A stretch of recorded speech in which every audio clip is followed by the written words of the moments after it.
لاہور میں ایک سکھ نے مسلمانوں کو افطاری کرائی تو بعض احباب نے تصویر کے ساتھ سوال بھی پوچھا کہ کیا غیر مسلم سے افطاری کی جا سکتی؟ ہم نے جواب دیا، جب مسلمان کو آٹے کے حصول پر ذلیل و رسوا کر رہا ہو اور لوگوں کو دھکے پڑ رہے ہوں، عورتوں کو تھپڑ پڑ رہے ہوں، بھگدڑ کی وجہ سے لوگ دم توڑ رہے ہوں،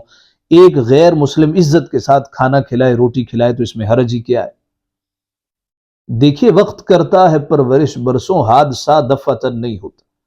یہ حال ہی کی بات ہے، پہلے نواز شریف صاحب کو ذلیل و رسوا کر کے نکالا گیا، پورے ملک میں طول و عرض میں وہ گئے اور نعرہ لگاتے رہے، مجھے کیوں نکالا، کسی کے کان پہ جوں تک نہیں رگی۔